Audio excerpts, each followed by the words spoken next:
Hello programmers, welcome to my YouTube channel learn to master. So आज हम LeetCode के question solve करने वाले हैं। द प्रॉब्लम नंबर इज 860 और क्वेश्चन का नाम है लेमनेड चेंज।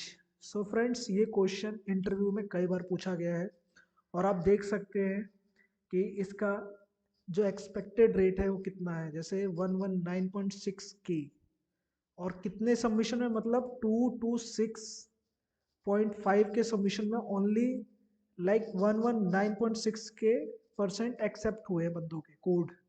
तो आप देख सकते हैं जो एक्सपेक्टेशन जो रेट है वो 52.8% मीन्स आधा है। तो आज हम डिस्कस करेंगे इस क्वेश्चन के बारे में। तो सबसे पहले क्वेश्चन देखते हैं क्या है। At lemonade stand each lemonade cost $5। तो सबसे पहले इसको डॉलर से रुपीस में कर लेते हैं तो समझने में आसानी होगी। तो जो lemonade cost ₹5, customer are standing in a queue to buy from you and order one at a time means it in the order specified by bills. Each customer will only buy one lemonade and pay with either a 5 rupees, 10 rupees or 20 rupees bill. You must provide the correct change to each customer so that net transaction is that the customer pays $5. Note that you do not have any change in hand at first. Given integer array bills of 5 is the bill the ith customer pays, return true if you can provide every customer with the correct change, or return false otherwise. तो friends, question बहुत easy है, तो इसको थोड़ा pen की मदद से समझते हैं। So let me choose a colour. So जैसे कि आपको बोला गया है कि आपकी एक, मान लीजिए लेमन की दुकान है, मतलब आप सोडा बेचते हैं और आपका एक सोडा ₹5 का पड़ता है और आपके पास कस्टमर की भीड़ है। तो क्वेश्चन का मतलब सीधा ये है कि जो भीड़ में बंदे खड़े हैं, आप लोग उनको करेक्ट चेंज दे पाते हैं नहीं दे पाते, मतलब खुले रुपए दे पाते हैं कि नहीं दे पाते। और जो कस्टमर है उसके पास कितने कितने रुपए के नोट हैं, ₹5 के नोट कह लें या कॉइन कह लें, ₹5 के, ₹10 के और ₹20 के। सो ₹5, ₹10 एंड ₹20। तो सबसे पहले हम अपना पहला एग्जांपल लेते हैं इनपुट वाला, जो कि है 5 एंड आफ्टर दिस 5, 10 एंड 20। सो यहाँ लिखा गया है कि 5, 10, 20 बिल, मतलब इससे ज़्यादा का बिल नहीं बनेगा। उसके बाद लिखा है कि note that you do not have any change in hand at first, मतलब आपके पास किसी भी रुपए का कोई चेंज नहीं है। मीन्स इनकी वैल्यू क्या है, 0, 0 और 0। सो बात करी जाए कि क्वेश्चन में बोला गया है कि जिस हिसाब से हम लोग को दिया गया, मतलब जैसे हमारे एरे के अंदर वैल्यू है 5, 5, 5, 10, 20, ये एक तरह से लाइन है और बंदों के पास इतने इतने रुपए हैं। तो मान लीजिए पहला कस्टमर आपके पास आया, उसने आपको ₹5 दिए, तो ₹5 के आपके पास कितने चेंज सिक्के हुए, एक। क्योंकि ₹5 का आपका सोडा है तो मतलब आपको उस कस्टमर को कुछ रिटर्न नहीं करना, तो वो कस्टमर अपना सोडा लेगा और चला जाएगा। उसी तरह से दूसरा कस्टमर आया, उसके पास भी ₹5 थे, तो अब आपके पास 1+1 मीन्स अब आपके पास दो कॉइन हो गए ₹5 के। इसी तरह से तीसरा कस्टमर आता है, वो भी आपको देता है, तो 2+1 कितने कॉइन हो जाएंगे आपके पास टोटल, ₹5 के 3 कॉइन। फ्रेंड्स, ये तो थे ₹5 वाले जिन्हें आपको कोई चेंज नहीं देना था। अब क्या होगा, अब जो हमारे पास चौथा कस्टमर आया, उसके पास क्या था, ₹10 का नोट था, तो हमने उससे ₹10 लिए और उसको अब चेंज देना है ₹5। तो हम लोग देखेंगे हमारे पास 5 वाले कितने हैं। तो हमारे पास 3 कॉइन्स थे, 5-5 वाले। अगर मैं उसमें से एक चेंज उस कस्टमर को दूंगा तो मेरे पास 5 के कितने कॉइन बचेंगे, 2, और 10 का एक मैंने उससे ले लिया। तो ये अभी 10 वाले कस्टमर को भी हमने प्रॉपर चेंज दे दिया। अब जो हमारे पास चौथा कस्टमर आता है, उसके पास थे ₹20। तो हम लोग क्या करेंगे, सबसे पहले उससे ₹20 लेंगे और उसको क्या दे सकते हैं, चेंज। क्या हम उसको चेंज दे सकते हैं, सबसे पहला सवाल। तो हाँ, दे सकते हैं, क्योंकि हमारे पास एक ₹10 है और दो ₹5-5 है। तो ₹20 के बदले हमने उसे एक ₹10 दिया, तो हमारे 10 की वैल्यू 0 हो गई। अभी भी हमें उसे एक ₹5 देने हैं, तो हम अपने ₹5 के सिक्के में से दे देंगे, तो हमारे पास 5 का सिक्का एक बचेगा। ₹10 का सिक्का 0 बचेगा और 20 रुपीज़ जो हमने लिए वो बचेंगे। मीन्स हम लोग एबल मतलब हम लोग कर पाए और हम लोगों ने अपने जितने कस्टमर थे सबको पूरा चेंज प्रॉपर चेंज दे सके। तो हम लोग इसमें क्या कह सकते हैं कि हाँ, ये कंडीशन ट्रू है क्योंकि हम इसमें क्या हो सके, खुले पैसे देने में सफल हो चुके। चलिए आइए दूसरा आउटपुट देखते हैं जहाँ पे फॉल्स कंडीशन है। तो उसके लिए फॉल्स कंडीशन वाले में क्या है, उसके लिए एक नया एरे लेंगे। मीन्स दोबारा से अपना बनाते हैं चेंजेस वाला जैसे बनाया था कि ₹5, ₹10 एंड ₹20। और एरे क्या क्या है, एरे में क्या क्या है, 5 और 10 एंड 20। सो पहला कस्टमर आया, उसने हमें ₹5 दिए, तो हमारे पास कितने कॉइन हो गए, ₹5 के एक कॉइन। अगला कस्टमर आया, उसने फिर हमें एक कॉइन और दिया, तो हमारे पास कितने कॉइन हो गए, 2 कॉइन। अब अगला कस्टमर आया ₹10 वाला, तो उससे हमने एक ₹10 का नोट लिया, मतलब सिक्का लिया, और ₹5 वापिस कर दिए। तो हमारे पास अब कितने बचे, हमने उसको तो प्रॉपर चेंज यहाँ तक बंदों को दे दिया, ठीक है। तो हमारे पास बचे ₹5 के एक सिक्के और ₹10 के एक सिक्के। अब चौथा कस्टमर आता है ₹10 लेके, फिर उसने मुझे एक ₹10 का नोट दिया, तो मेरे पास 10 वाले कितने हो गए, 2। और उसको मैं चेंज के बदले जो मेरे पास एक कॉइन था ₹5 का, मैंने उसको दे दिया। तो अब ये तो बंदा चला गया, मतलब मैंने यहाँ तक भी बंदे को प्रॉपर चेंज दे दिया। अब ये 20 वाला बंदा आया मेरे पास, अब मैं उसको, उससे मैंने ₹20 का नोट लिया, ठीक है, ले तो लिया मैंने, लेकिन अगर मैं इसको चेंज देना है तो मेरे पास तो भाई ₹10 के 2 नोट है ना। मैं उसको एक नोट दूंगा तब भी उसके ₹5 बचेंगे मेरे को देने के लिए, वो तो मैं दे नहीं पाऊंगा क्योंकि मेरे पास ₹5 का कॉइन नहीं है।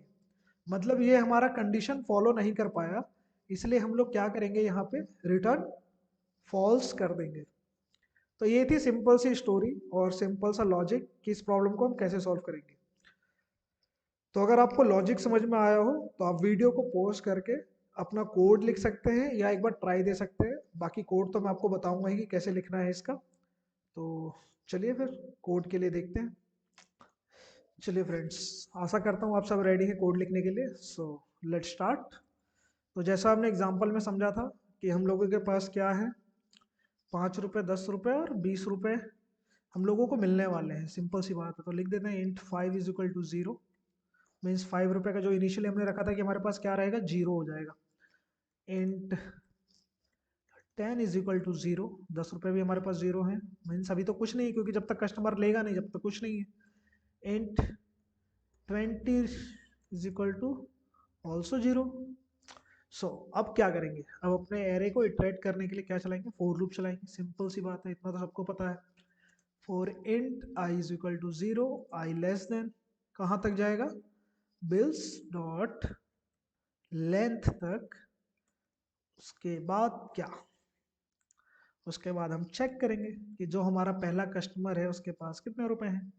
If my bills of I is equal to 5, अगर जो मेरा पहला कस्टमर, मतलब मैं चेक करूंगा चाहे पहला हो चाहे दूसरा, कि मेरे कस्टमर के पास अगर ₹5 हैं तो मैं क्या करूंगा, अपने 5 में प्लस प्लस कर दूंगा। इससे क्या होगा, मेरे 5 में वो ऐड होते जाएंगे क्योंकि उसे तो मुझे कुछ चेंज देना नहीं है ₹5 वाले को, तो यहाँ पे मुझे कुछ डिक्रीमेंट वगैरह करने की जरूरत नहीं है। चलिए ये तो हुआ ₹5 का केस। अगर कोई मेरे पास आता है ₹10 वाला कस्टमर, तो मुझे क्या करना है, तो मुझे करना है bills of I is equal to 10। अगर मेरे पास ₹10 वाला कस्टमर आया तो मुझे चेक करना है सबसे पहले कि क्या मेरे पास ₹5 की चेंजेस हैं या नहीं। तो मैं चेक करूंगा कि if 5 is greater than equal to 1, because हमारे पास ₹10 है, मान लीजिए ₹10 वाला कस्टमर आया और हमारे पास ₹5 की एक ही कॉइन है, तो वो तो हमको कंफर्म है कि हाँ हम दे सकते हैं भाई, ₹10 लेके ₹5 का एक सिक्का उसको दे सकते हैं। और ये भी अच्छी बात है अगर हमारे पास ₹5 से बहुत सारे हैं, इसलिए इसमें दोनों कंडीशन फॉलो हो गई। एक तो हो गई 5 इज इक्वल टू 1 और 5 इज ग्रेटर देन 1, ठीक है। अगर ये कंडीशन होता है तो हम लोग क्या करेंगे, सबसे पहले तो उससे नोट कलेक्ट कर लेंगे कि भाई पहले मेरे पैसे दे दो और उसके बाद तुम क्या करो, अपने चेंजेस ले लो। और अगर उसके पास 5 रुपए का सिक्का नहीं है तो कुछ नहीं करना है, रिटर्न फॉल्स कर देंगे। ठीक है, सिंपल। ये हो गया यहाँ तक के लिए। अब बचता है 20 रुपीज़ का केस, तो वो भी ईजी है फ्रेंड्स, उसमें भी ज़्यादा कुछ दिमाग नहीं लगाना। उसमें भी चेक करना है। यहाँ पे मैंने एल्स में सीधा 20 के लिए लिख दिया, तो मेरे को bills of I is equal to 20 लिखने की जरूरत नहीं है, क्योंकि लास्ट केस हमारा वही। अब हम चेक करेंगे कि if my 5 is greater than, sorry friends, if my 5 is greater than equal to 1 and, क्योंकि सिर्फ 5 रुपीज से तो काम चलेगा नहीं यहाँ पे, मुझे कुछ 10 रुपए का नोट भी लगेंगे उसको देने के लिए, ताकि मैं उसको 15 रुपीज चेंज दे सकूँ। तो same story, if my 10 is greater than equal to 1, after this what we have to do, just कुछ नहीं, अपने 20 रुपए उससे लेने हैं 20 प्लस प्लस, और उसको चेंज दे देने हैं, लाइक 10 का 1 रुपए, 10 का 1 नोट और 5 का 1 note. So 10 minus minus and 5 minus minus. अब इसके अंदर भी एक कंडीशन और चेक कर लेते हैं। अगर हमारे पास 10 रुपए का नोट नहीं है तो क्या करेंगे? मान लीजिए किसी ने मुझे 20 रुपए दिए, अब मेरे पास 10 रुपए का कोई भी नोट नहीं है, 5 5 के 3 नोट है मेरे पास, सिक्के हैं, तो मैं उसको तब भी तो चेंज दे सकता हूँ ना। तो मुझे वो कंडीशन भी तो चेक करनी पड़ेगी ना। तो उसके लिए मैं क्या करूँगा कि else if my 5 is greater than equal to 3, तब भी तो मैं एबल हूँ उसको चेंज देने के लिए। तो उस केस में क्या करूँगा? उस केस में भी कुछ नहीं करूँगा, पहले मैं अपना 20 ले लूँगा उससे और उसको उसके चेंज दे दूंगा, like 5 is equal to 5 minus 3, कि भाई 3 सिक्के तुम ले जाओ। और अगर इसके बाद भी उस कुछ नहीं हुआ तो कुछ नहीं करना है फ्रेंड, सिंपल है, रिटर्न फॉल्स, रिटर्न फॉल्स। चलिए, इतना सा हमारा कोड था। ठीक है, अगर हम लोग यहाँ कहीं लूप से अगर बाहर नहीं आए, इसका मतलब है हम लोग चेंज देने में सफल हो गए। अगर हम किसी तरह से लूप से बाहर आ जाते हैं, मीन्स हम लोग चेंज देने में सफल हो गए, क्योंकि अगर हम कहीं पे भी मिस होते तो हमारी जो फॉल्स कंडीशन है वो क्या हो जाती, रिटर्न हो जाती, और हमारा जो लाइक एग्जीक्यूशन है वो टर्मिनेट हो जाता। तो अब यहाँ पे सिंपल हम लोग क्या कर देंगे, रिटर्न ट्रू। चलिए, अब एक दफ़ा कोड को रन करके देख लेते हैं क्या होता। So it's giving a compile time error, because हमने यहाँ पे एस नहीं लगाया, बिकॉज यहाँ पे दे रखा है बिल्स, हमने लिखा है बिल। चलिए देखते हैं अब क्या होता है। Okay, accepted case 1 and case 2। Let's try to submit this code and see what happen. Okay, so यहाँ पे आप देख रहे हैं बीट्स 100% टाइम कॉम्प्लेक्सिटी एंड और 61.5% space complexity. So previously I solved this question on 9 December 2022. So this is a very important question and बहुत बार ये interview में पूछा गया है और बंदे इसमें अटक जाते हैं, फंस जाते हैं। तो मैं आशा करता हूँ कि आप लोग अब इस क्वेश्चन में नहीं फंसेंगे और इंटरव्यूअर को समझा भी पाएंगे। और एट द एंड अब देखते हैं कि अच्छा, मैंने आपको इसकी टाइम कॉम्प्लेक्सिटी नहीं बताई और स्पेस कॉम्प्लेक्सिटी नहीं बताई। सो इसकी टाइम कॉम्प्लेक्सिटी होगी सिंपल बिग ऑफ एन, और स्पेस कॉम्प्लेक्सिटी होगी big of 1, because we are returning only true and false booleans value, so there is no space include. So हमने मतलब कोई स्पेस यूज नहीं किया क्योंकि हम रिटर्न कर रहे हैं ट्रू एंड फॉल्स में। So space complexity is big of 1 and time complexity is big of N. I hope आपको ये समझ में आया होगा ये क्वेश्चन के बारे में। अगर आपको वीडियो अच्छी लगी हो तो please like share and subscribe and please support us, and एक लाइक तो बनता है इसके लिए, इतना अच्छा समझाने के लिए। चलिए मिलते हैं अगली वीडियो।